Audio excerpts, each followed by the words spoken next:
नमस्ते दोस्तों। इस YouTube चैनल में आपका एक बार फिर से बहुत दिनों के बाद बहुत बहुत बहुत स्वागत है। दोस्तों, इस वीडियो में आपको फाइनेंशियल ईयर 2023-24 ये निफ्टी के लिए कैसा रहेगा इस पे मैं मेरा व्यू देने वाला हूँ। इसके साथ साथ आपको इस साल में किस तरह का अप्रोच रखना चाहिए ये भी बोलने वाला हूँ। तो ये पूरा वीडियो बहुत ध्यान से सुनिएगा क्योंकि बहुत इंपॉर्टेंट माइनर पॉइंट्स रहेंगे जिस पे आपका ध्यान होना चाहिए, जिन लेवल्स पे आपकी नज़र होनी चाहिए। तो बात करते हैं हम निफ्टी के साथ, जहां से पिछले 5 महीनों से हम लगातार लोअर टॉप लोअर बॉटम करते नजर आ रहे हैं। ये देखिए, ये इधर लोअर टॉप लोअर बॉटम, यानी ये कंसोलिडेशन का एक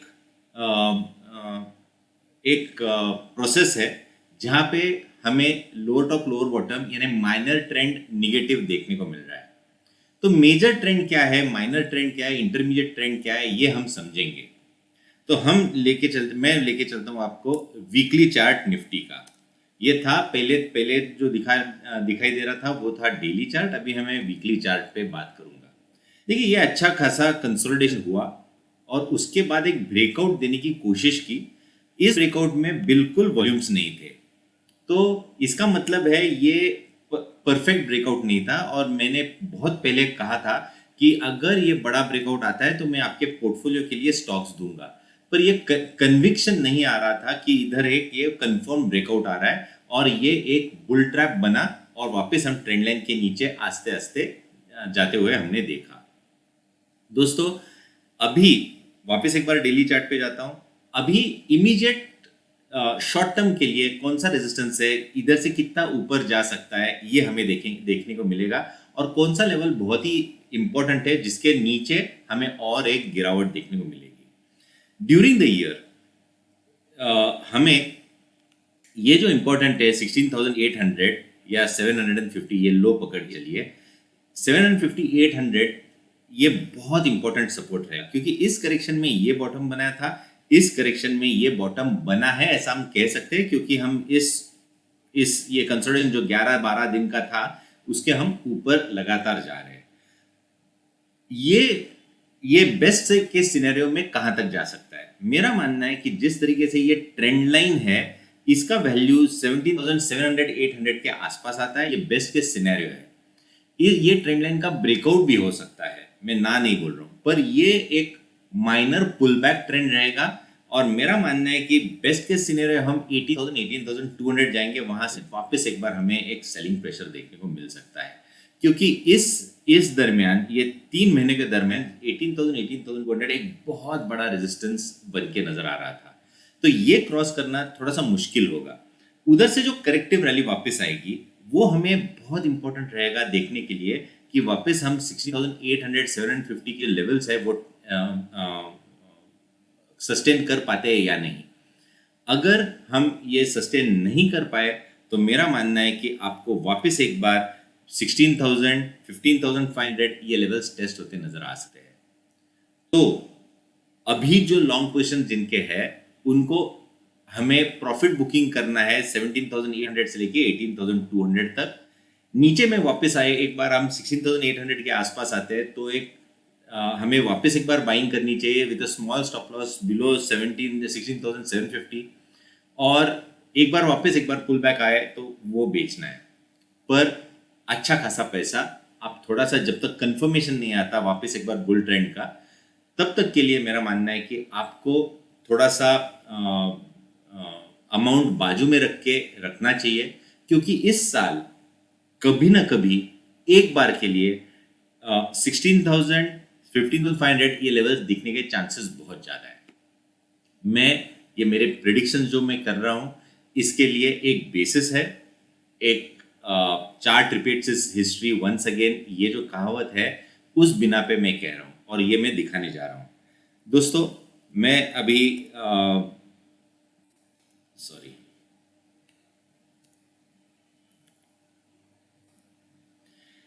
ये देखिए, ये जो कंसोलिडेशन, अभी ये जो करेक्शन है, ऐसे ही करेक्शन हमने इस दरमियान देखी। ये जो टॉप है और ये टॉप लगभग आसपास थे। तो ये टॉप लगभग लगभग आसपास है। इधर से एक करेक्टिव रैली आई, इधर एक वापस एक बार करेक्टिव रैली आ रही है। ये एक बार नीचे आ जाएगा, हमें एक बेयर ट्रैप के जैसे दिखाएगा, और जब हम ये बड़ा ट्रेंड तोड़ेंगे, इसकी वैल्यू 9000 थी, इधर से लगभग लगभग 12000 की वैल्यू हमें एक साल में देखने को मिली, यानी 35% की रैली हमें देखने को मिली, जो कि बहुत इंपॉर्टेंट है। इस साल में मैं ये आते हुए नहीं देख रहा हूँ। इसके कई कारण हैं। एक तो पहला कारण है टेक्निकली जितना कंसोलिडेशन चाहिए उतना हुआ नहीं है। मेरा मानना है कि ये जो हमने बड़ी रैली पोस्ट कोविड जो मार्च 2020 में हमने देखी, लगभग लगभग 8000 से 18000, ये तो बहुत बड़ी रैली है। इसका कंसोलिडेशन टाइम भी बड़ा होना चाहिए। ये प्राइमा फेसी इंपॉर्टेंस है कि जितना बड़ा कंसोलिडेशन उतना बड़ा रैली। और ये बहुत इंपॉर्टेंट है कि अगर हम इस कंसोलिडेशन को और एक साल सवा साल लगा देते हैं, तो उसके बाद वाली रैली, वो बड़ी रैली 35-40% वाली रैली, वो बहुत अच्छी देखने को मिलेगी।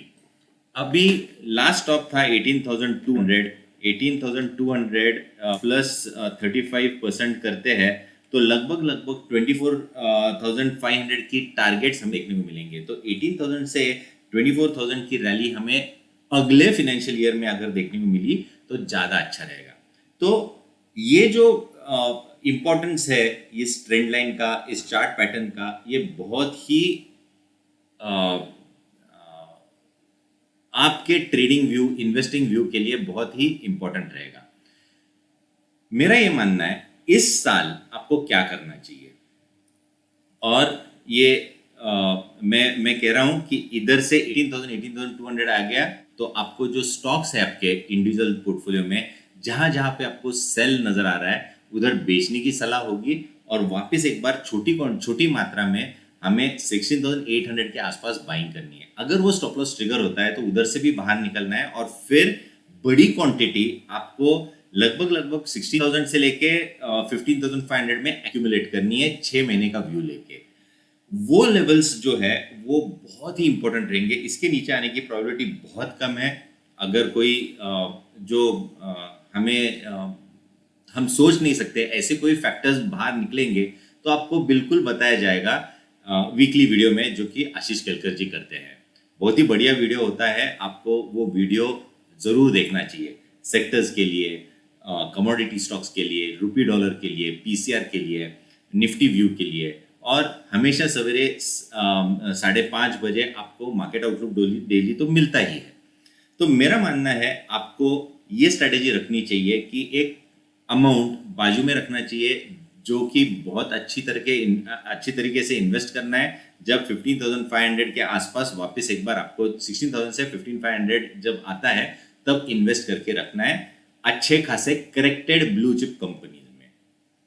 और जब हम वापस एक बार ये नए हाइस तोड़ेंगे तो एक बड़ा मूव आपको देखने को मिलेगा। उस टाइम में वापस एक बार वीडियो बनाऊंगा। बीच में मैं वीडियो करने वाला नहीं हूं दोस्तों। वीकली वीडियोस आशीष जी करने वाले हैं, उनको ये जिम्मेदारी सौंपी गई है, वो कर रहे हैं। उसके साथ साथ मैं कुछ और कर रहा हूं जो कि आपको कई आते दिनों में देखने को मिलेगा। तो मेरा मानना है कि एज अ कंपनी हमने हमारे काम डिस्ट्रीब्यूट करके रखे हैं, तो आपको पेशेंस रखना पड़ेगा। हर टाइम मैं ही आऊं ये गलत है। आशीष केलकर जी जो काम कर रहे हैं वो बढ़िया कर रहे हैं। वापस एक बार आप देखिए उनके प्रेडिक्शन, जिस तरीके से कहा गया है उसी तरह से हुआ है, और फाइनली जो कुछ बोला जाता है वो हम डिसाइड करके वो बोलते हैं। तो as the company grows, people need to grow, and even you need to mature and understand कि हमेशा मैं ही आपको वीडियोस दूं। ये आपकी जिद है, आपका प्यार है, मुझे मालूम है, पर फिर भी आपको वही प्यार आशीष जी को भी देना चाहिए। तो मेरा जो व्यू था मैंने बता दिया कि इस फाइनेंशियल ईयर में बहुत बड़ा कुछ होने वाला नहीं है। थोड़ा सा कंसोलिडेटिव मूड मार्केट में होना ये बहुत इंपॉर्टेंट है। हमेशा एक बड़ी रैली के बाद एक जनरेशन चेंज हो जाता है। हमने देखा था 2021-22 में एक नया जनरेशन आ गया था, जिसके कारण एक यूफोरिया बन चुका था, वो जनरेशन ने ये 1-1.5 साल में कुछ नहीं किया। इंथुजियाज्म अभी भी है, मैं मानता हूं, पर अगर वो इंथुजियाज्म सही दायरे में रहे, सही दिशा में रहे, तो बहुत अच्छा पैसा बनेगा। अगर आपको मालूम है कि ये फाइनेंशियल ईयर 23-24 आपको बहुत कुछ नहीं देने वाला है, तो आपके लिए ये एक एक्यूमुलेशन जोन है। हर ड्रॉप में आप अगले 4-5 साल के लिए खरीदी कीजिए। सबसे अच्छी बात है, आप म्यूचुअल फंड की तरफ देखिए। म्यूचुअल फंड्स में जब जब बड़े फॉल आते हैं, तब आप म्यूचुअल फंड बाय कीजिएगा। और ये हम वीकली वीडियोस में बताएंगे कि आपको अभी म्यूचुअल फंड में डालना चाहिए। और आप म्यूचुअल फंड में सेक्टर वाइज डालिए, large cap, small cap, mid cap, sectoral view, ऐसे 5 सेक्टर्स कीजिए और 5 सेक्टर्स में इक्वल क्वांटिटी में डालिए। आपका रिटर्न कितना बड़ा हो सकता है ये आप 5 साल के बाद देखना। ऐसा ही बड़ा व्यू हमने उस टाइम जो ये जो था 2016-17 इन दरमियान भी दिया था। उनका अगर ROI देखते हो म्यूचुअल फंड्स का, तो लगभग 17.5-18% का रिटर्न CAGR देखने को मिल रहा है। तो ऐसा ही रिटर्न आपको आगे भी देखने को मिलेगा, ये मेरा विश्वास है। और जो कंसोलिडेशन चल रहा है वो अच्छे के लिए हो रहा है, इसमें निराश होने की बात नहीं है। आपको जो हम लेवल्स बताते हैं उस पर ध्यान देना है और उस पर कामकाज करना है। दोस्तों, इस वीडियो के लिए इतना ही। बहुत सारे कमेंट्स चाहिए और आशीष जी के इसमें भी बहुत अच्छे पॉजिटिव कमेंट्स दीजिए जहाँ पे हमें एनर्जी मिले और अच्छे अच्छे वीडियो हम आपके पास लेके आए। दोस्तों, इस वीडियो के लिए इतना ही। आज्ञा दीजिए, जब बड़े अपॉर्चुनिटी आएगी वापस एक बार लेके आऊँगा। Thank you so much.